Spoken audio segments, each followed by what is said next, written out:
Welcome to this training on anti-harassment. As a member of our organization, it is important for you to understand our policy and our expectations for everyone's behavior.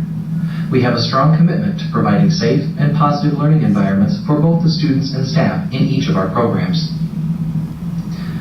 The goal of our anti-harassment policy is to make sure that in our schools, people feel respected by each other and treat each other well. We are in the business of educating students, and one important component in education is teaching students how to get along with others, how to treat people. As staff members, each of us is a role model of appropriate behavior. How we treat those around us communicates how much we value others, how much we value ourselves. The staff and students that you come in contact with note your behavior. Based on what they see, they make judgments about what is important to you, and by association, all of us. Based on their judgments, they then make decisions about how they will act toward others. Our organization prohibits any and all forms of sexual harassment, as well as any and all harassment based on an individual's color, race, religion, creed, ancestry, national origin, physical or mental disability, sexual orientation, or other protected group status. There are no circumstances where harassment in any form is acceptable. Rather, just as each of us wants to be valued and treated respectfully, so we must treat those around us with care and compassion. Harassment is a violation of our policy. It is also a violation of federal law. Title VI of the Civil Rights Act prohibits discrimination by government agencies that receive federal funding. Title VII states that a person cannot be discriminated against on the basis of race, color, religion, sex, or national origin. Title VII also prohibits opposite-sex harassment, same-sex harassment, as well as discrimination against an individual because of his or her association with another person. Title IX of the Education Amendments of 1972 prohibits peer sexual harassment that creates a hostile environment. So what is sexual harassment? Simply stated, it is any unwelcome verbal, physical, or visual conduct of a sexual nature. There are two common forms of sexual harassment. First, quid pro quo harassment.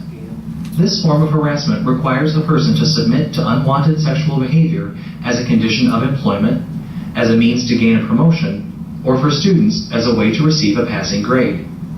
Quid pro quo is a Latin term and literally means something for something. In common usage, it means, if you do this for me, I'll do this for you. Examples include, if you have sex with me, I'll make sure you are promoted. Or, if you have sex with me, I'll give you an A in my class. The second most common form creates a hostile learning or work environment. This form of harassment interferes with the staff member's ability to do his or her job, or creates an intimidating or offensive work environment. Similarly, behavior is considered harassment if it interferes with the student's learning opportunities, the ability to participate fully in his or her education. In order to qualify as a hostile learning or work environment, there typically needs to be a pattern of behavior rather than a single event. Here are several examples of sexual harassment: forcing or attempting to force a sexual act on someone, unwanted sexual advances or touching, telling dirty jokes or talking about sex, making sexual gestures, spreading sexual rumors about a person, or rating a person's physical attractiveness. It's very important that in your role with students that you don't let those behaviors happen without a response and without follow-up. It is absolutely essential that you do something, say something when those things happen. We can't have the attitude, boys being boys, or girls being girls, or this was acceptable, this happened, this is what kids go through, whatever it was like when we went to school or when you went to school or whatever. We can't have silence as a response. We have to do something. In your role and activities, you clearly want to make sure that your head coach is aware of what's going on, and you also want to make sure that the activity supervisor knows. Now, that doesn't mean if there's a single incident of name calling or something like that, that you have to inform the activity supervisor or even the head coach. But you need to respond, and if it's ongoing, involve others. Policy prohibits sexual harassment. It also prohibits other types of harassment and discrimination. Other forms of harassment include unwelcome verbal, physical, or visual conduct relating to a person's color, race, religion, national origin or ancestry, disability, or sexual orientation. The eye of the beholder rule is an important factor in determining what qualifies as harassment and what doesn't. Note the key point here. It is the person on the receiving end of the exchange that determines whether what was done is appropriate or inappropriate. It does not matter whether the person who made the statement or behavior intended it to be harassing or not. What matters is how the person receiving the statement or behavior experienced the interaction. So, since you don't always know how someone will respond or feel, it is important to be careful.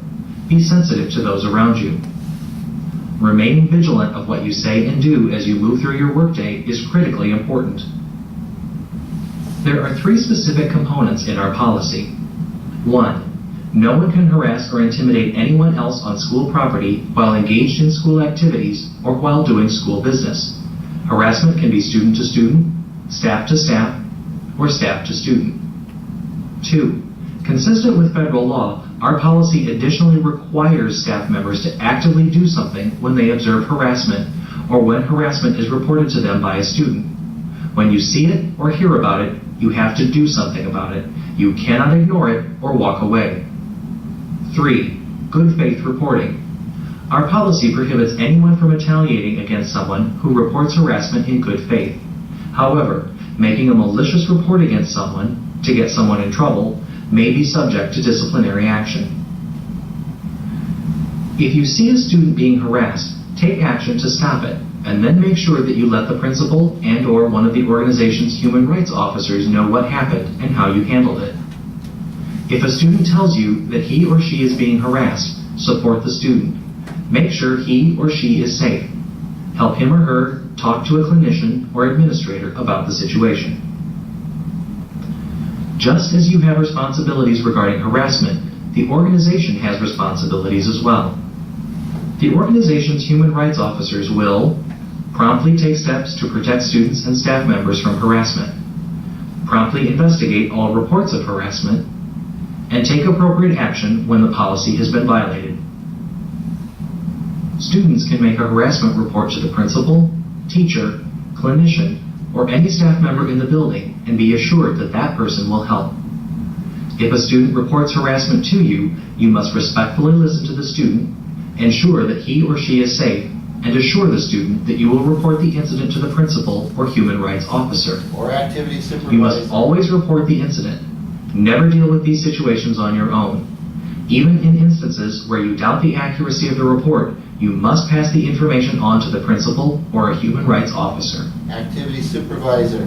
Some situations may violate our harassment policy and also be child abuse, which would require a DCFS hotline call. For example, a student reports that he or she has been sexually assaulted by a staff member. We are all mandated reporters. In those instances where a staff member experiences harassment, he or she can report incidents of harassment to their principal or a human rights officer. The human rights officer of Wabash Kellogg School District is John Stern. So if you were being harassed, you would report it to him.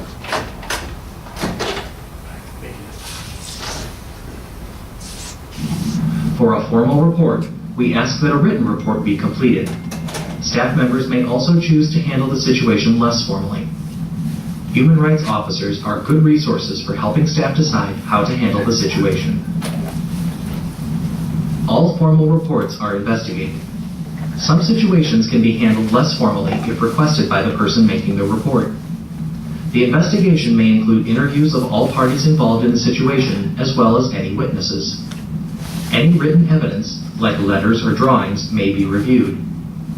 The human rights officers will keep the process as private as possible while still adequately investigating the situation.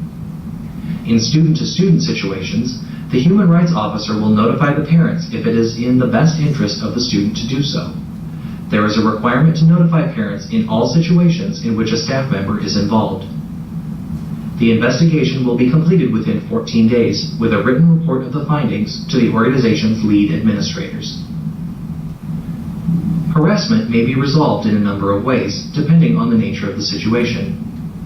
The most common forms of resolution include mediation, counseling and education, parent conferences, disciplinary action, and termination. As stated earlier, some situations require that external agencies, like school districts, DCFS, the police, or the State Board of Education, or the Department of Professional Regulation, be notified. Again, our goal is to provide a positive environment for all our students and employees, an environment where people respect each other and are civil towards each other. You are a critical key in making this goal a reality. Next steps are as follows. Okay, so just to summarize, the intention of having you watch this is, one, you work with students, and in that role, you're going to potentially see things happen, student to student, that are unacceptable. That if unchecked or left to continue, could certainly turn into harassing behavior. You need to intervene. You need to do something. As I said before, silence is not an okay response. You have to do something. That was reiterated here in this training video. So, if a student flippantly uses the word gay in a response to another one of the students, or at all, you need to respond. Unless they are using the word gay to say, I am feeling very happy today. Okay? It is not okay to use that kind of language at the school to describe or to project a feeling of emotion in any type of passionate instance in which it may occur. Needs to be responded to. Okay?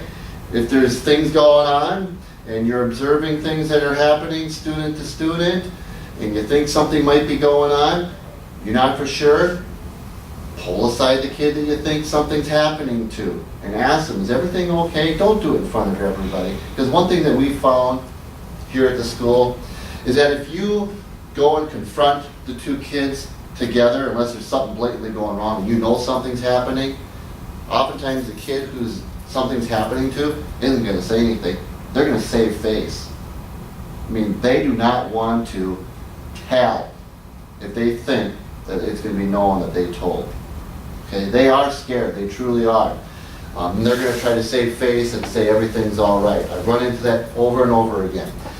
Make sure your head coaches know about things that are going on. If you have something, a kid reports something to you, and they say, I'm being harassed, being bullied, whatever it might be, as it said in here, for student-to-student type of stuff, you need to make contact with the activity supervisor. If there's something, and there really isn't anything that should get in the way of doing that. You can email, you can make a phone call, you can do a person-to-person interaction with the activity supervisor, which just happens to be Rob Stewart. What you can't do is just pretend like it didn't happen or look the other way. You need to do something.